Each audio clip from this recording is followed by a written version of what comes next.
Have you ever felt like everything around you was crumbling, as though no one truly understood what you were going through, as if God had fallen silent, and the only thing you really wanted was to give up? If that resonates with you right now, please, stay with me until the end of this video. Because maybe, just maybe, this is the very message God has been waiting for you to hear. There are moments in life when it feels like the ground has vanished beneath your feet. Have you ever experienced that? That overwhelming feeling that everything is out of place, that no matter how hard you try, nothing seems to work out? It might happen at the end of a relationship you believed would last forever, or when you lose someone and suddenly the world feels heavier, and even breathing seems like a challenge. Perhaps it was a diagnosis you never saw coming, a job loss that left you stunned, or maybe it's the quiet sorrow that no one else sees, but which eats away at you from the inside, day after day. And it's in precisely these moments that many people start to wonder if they should just let go.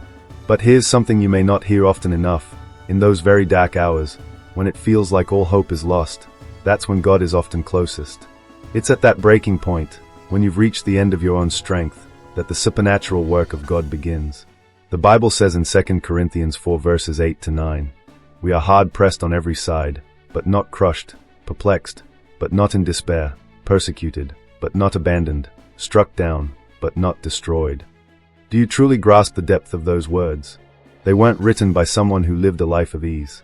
Paul endured prison, shipwrecks, relentless persecution, yet his faith never wavered. That teaches us something vital. Suffering isn't the end of the road, it's part of the journey. Think for a moment, how many times have you whispered to yourself, or silently admitted in your heart, "I can't take this anymore"?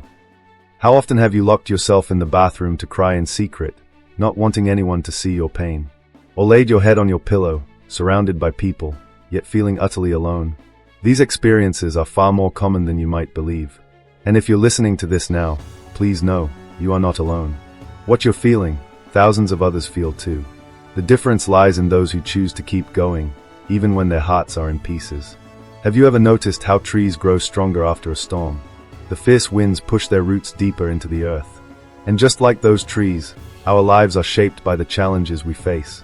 The trials you're enduring today may well be preparing you to stand firm in something greater tomorrow. And if you give up now, you may never discover just how far you could have gone. You may be wounded, worn out, and unsure of where to turn. But you're still standing, and while you have breath in your lungs, there is still hope. Maybe you're asking yourself, how can I carry on when everything feels lost? The answer lies in looking within, finding that small spark of faith still flickering inside you. Even if it seems tiny, it's enough. Remember the mustard seed. Jesus told us that faith the size of a mustard seed could move mountains. So even if your faith is hanging by a thread, use what remains. That ember, however faint, can set a new fire burning. Now, think of real situations. A single mother fighting every day to give her children the best she can, even when she struggles to keep the fridge stocked. In the UK, that might mean finding a way to stretch about 35 pounds just to cover a week's food. A young person dreaming of education, but facing ridicule and no support from home. An elderly person who feels completely forgotten by society. Each of them faces their own storms. And still, many press on. How? Because they believe that today's pain is not greater than tomorrow's promise. Do you remember the story of Nelson Mandela? He spent 27 years behind bars. 27 long years. Most people would have given up far earlier, convinced there was no hope left. But not him. He held on to a belief in something greater, a purpose far beyond prison walls. When he finally walked free, he didn't just reclaim his life. He became president of South Africa and a global emblem of hope and unwavering determination. Mandela is living proof that suffering doesn't erase a promise, it cultivates the soil for its fulfillment. Another powerful example, Oprah Winfrey. Today, she's regarded as one of the most influential women in the world. But her beginnings were marked by deep hardship. As a child, she endured abuse, extreme poverty, and the sting of discrimination. There were times she thought of giving up, but she didn't. She made a different choice. She chose to keep going, to turn pain into power, wounds into wisdom, and setbacks into momentum. And what about you? Will you let your story end here, in a chapter of pain? Or will you turn the page, even if your hands are trembling, and continue writing your journey? Let me offer you something different, something small but deeply meaningful. A simple exercise. For the next 7 days, at the end of each evening, Write down in a notebook 3 moments from your day when you stood your ground, even if you felt like giving up. The size of the moment doesn't matter. It might have been simply getting out of bed, facing a difficult workday, or offering kindness when you were exhausted. At the end of the week, read over everything you've written.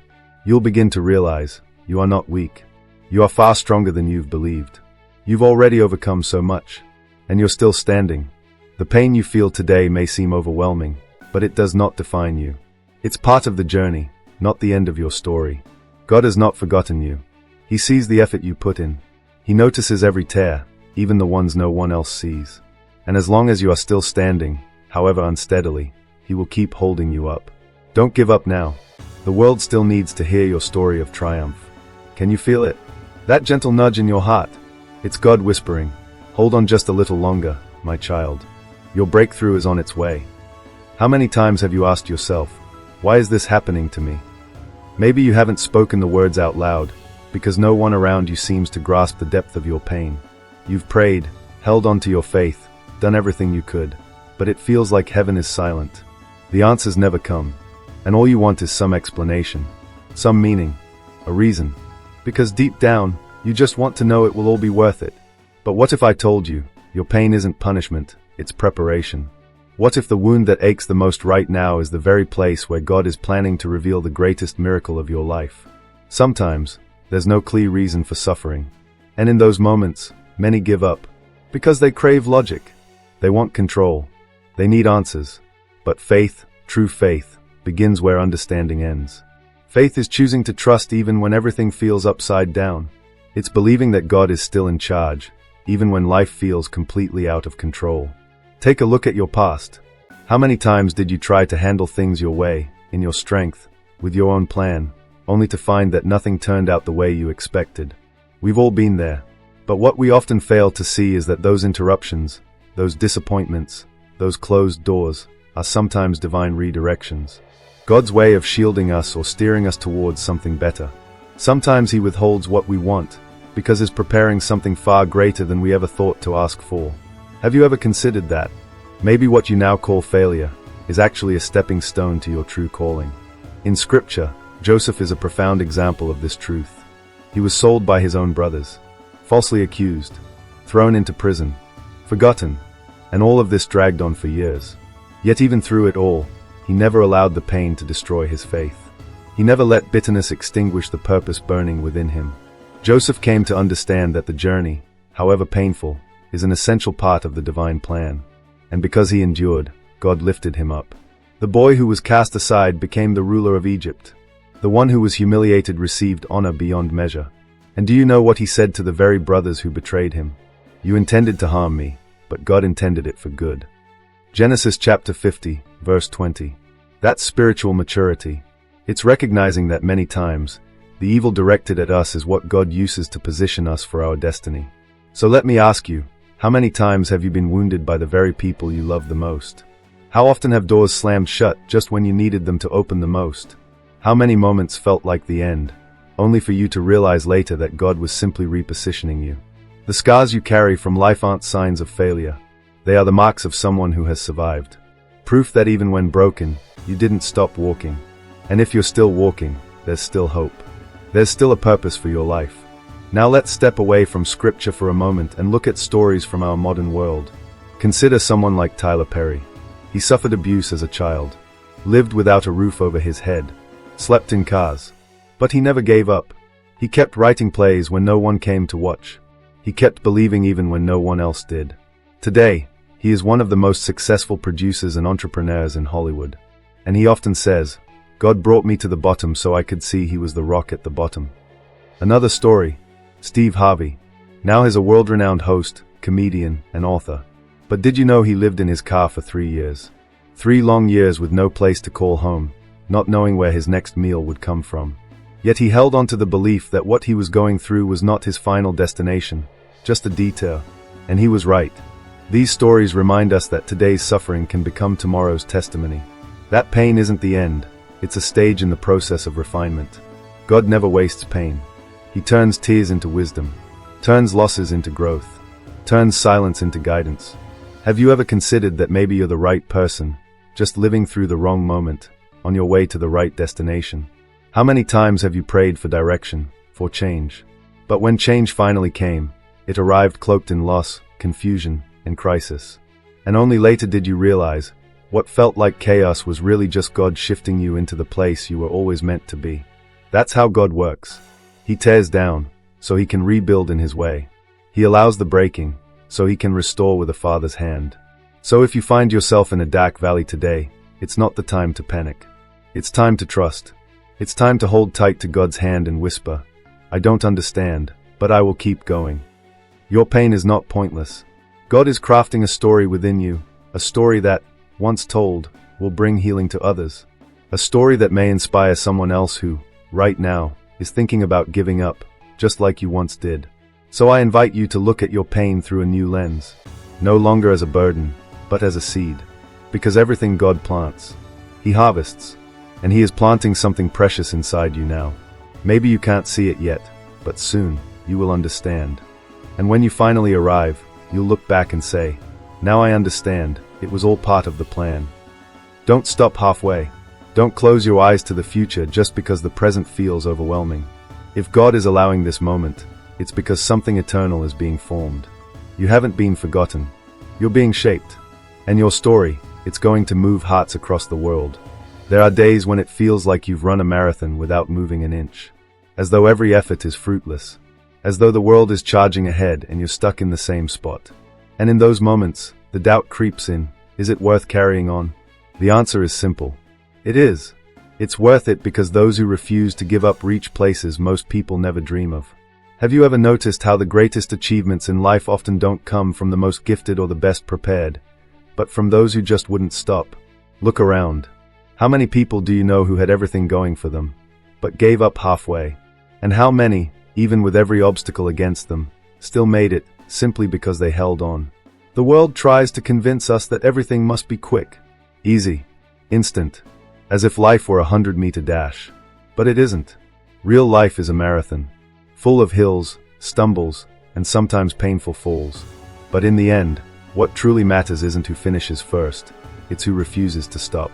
In the Bible, there's a striking example of this, David. He wasn't the strongest. He wasn't the most trained. Not even the most likely. Just a shepherd boy, overlooked even by his own family. When the prophet Samuel came to anoint the next king of Israel, every one of David's brothers was brought forward, except him. Yet David was the one God chose. Because God doesn't look at appearances. God sees the heart. David faced a giant with a sling and a stone. But the real miracle wasn't the aim of the stone.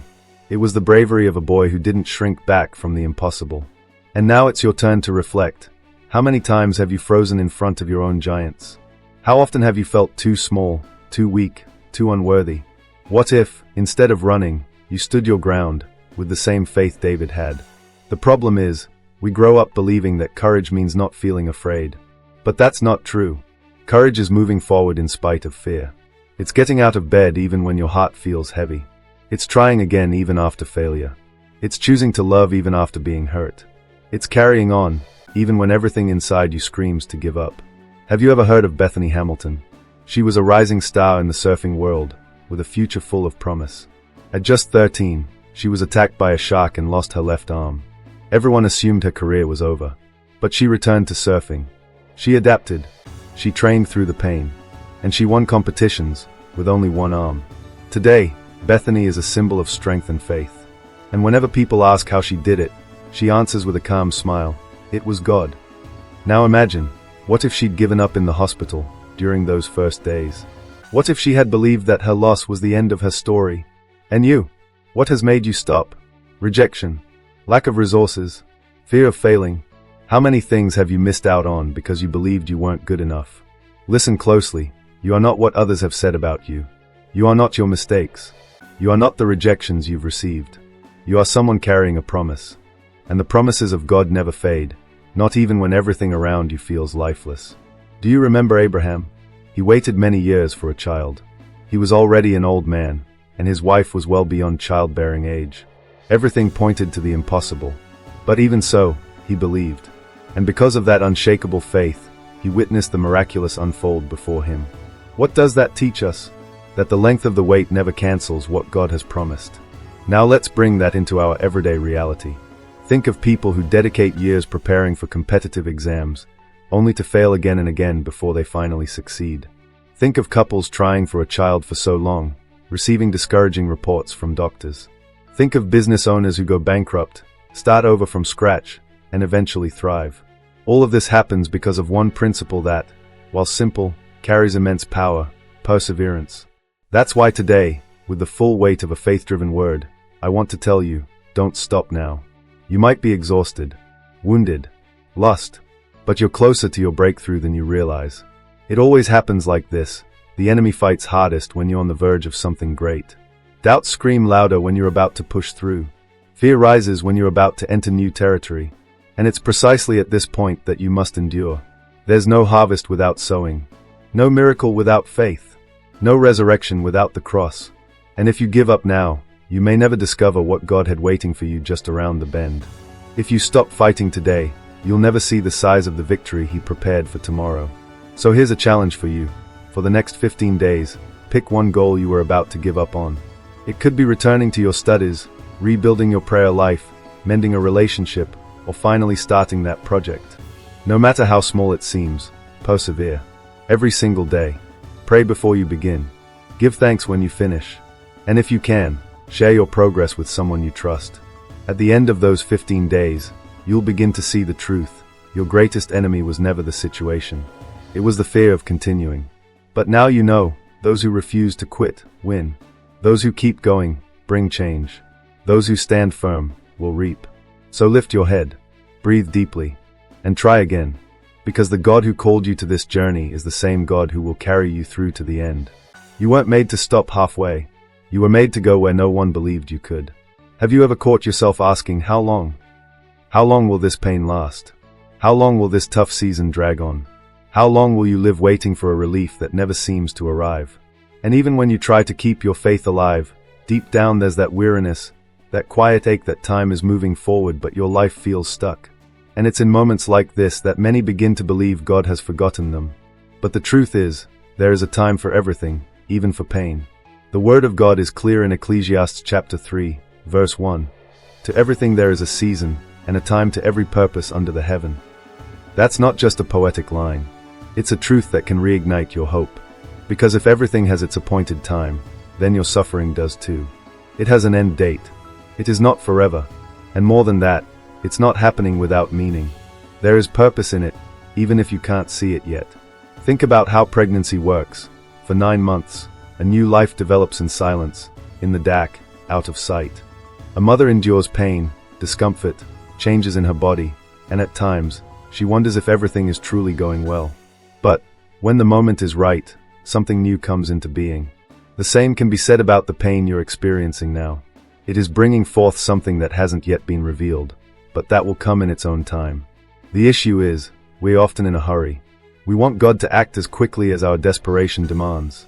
But He moves in step with purpose. And purpose always requires process. You might feel desperate to escape your struggle today. But have you considered that leaving the battle too soon could cost you the very thing that's being prepared for you? Sometimes, the blessing you long for can only be given to a version of you that is still being shaped. And while that transformation is not yet complete, the waiting continues. Perhaps you're currently walking through what's known as the silence of God. It's a difficult season. You pray and hear nothing. You ask and receive no answer. You cry, and it feels as if no one in heaven is listening. But let me tell you something that changes everything. In the silence, God still speaks, just in different ways. He speaks through your endurance, even when you don't realize how strong you are. He speaks when you keep going, even without understanding. He speaks when you still find a way to be grateful, despite having no clear reason to be. God's silence is never abandonment. It's a call to grow deeper. It's like a teacher who stays quiet during an exam, not because they've left, but because they are watching to see what you've learned. Have you ever felt this way? That no one truly understands what you're going through? Have you tried to express your pain, only to feel judged for still being affected? Maybe someone even said it was just a lack of faith, as if your struggle were your own fault. But God doesn't see you like that. He knows the weight of every tear, every sigh, every effort you make to rise again. He doesn't demand quick results. He loves you right in the middle of your journey. He holds you close, even when you feel weak. Because His grace isn't a prize for those who've finished the race, it's the strength for those who are still running. If you could hear what heaven is saying about you right now, you might cry out of sheer relief. Because God isn't counting your failures, He's counting your steps. Every single one, even the smallest. And He is gently saying, I'm still here. Just a little longer. You'll understand soon. Do you remember the story of Lazarus? Jesus was told that Lazarus was unwell, but instead of rushing to him, He waited. Lazarus died. People didn't understand. They questioned. They doubted. But Jesus said, this illness is not unto death, but for the glory of God. 4 days later, Jesus brought Lazarus back to life. He came after death had already taken hold, to show that even when everything appears lost, He still has the final say. Maybe that's what's happening with you. Maybe something inside you feels like it has died. A dream, a goal, your drive, and you think, it's over. But God is whispering, it's not over yet. The time that feels like the end might be the very time when your miracle is being formed. And when you do come out of this season, because you will, you won't be the same. You'll be stronger, wiser, more attuned to God's voice. Because times of pain shape us, teach us, deepen us. Take Viola Davis, for instance. Today, she's one of the most acclaimed and decorated actresses in history, celebrated and respected. But she was raised in dire poverty, faced constant humiliation, went hungry, endured rejection. She walked through pain and emerged changed. In interviews, she often shares how her childhood was so painful, it hurt just to remember it. Yet, she never let that pain define her path. Instead, she transformed it into fuel for her journey. She waited patiently, and eventually, the right moment arrived. Think for a moment, how many people do you know who are reaping the rewards now, but no one was there to witness the seasons when they were quietly sowing seeds? Maybe right now, you feel like one of those seeds, hidden, isolated, buried deep in the dark. But never forget, a seed planted at the right time, tended with care and faith, always blooms. So, I invite you to pause for a moment and take a deep breath. Close your eyes. Feel the air entering your lungs. Let yourself feel the truth. You're still here. Despite everything, you've made it this far. And if you've come this far, why give up now? Challenge yourself for the next 30 days to live with patience. Yes, patience. Each day, pray for one simple thing. Lord, give me wisdom to understand your timing. Don't rush. Don't push. Just trust. Write down everything in your life that feels stuck. Everything that hasn't come to pass yet. Then, day by day, hand it over to God. You'll be amazed by what can happen when your faith chooses trust over urgency, when you stop rushing and start embracing the journey. You're not running late. You're being shaped and prepared. And what God has planned for your life won't be lost. It will arrive, at the right moment, in the right way, in God's perfect time. Your waiting isn't a punishment. It's the nurturing ground of a miracle. And when the time finally comes, everything will make sense. Just keep going, one step at a time, with faith, with patience, because the God who made the promise has never failed.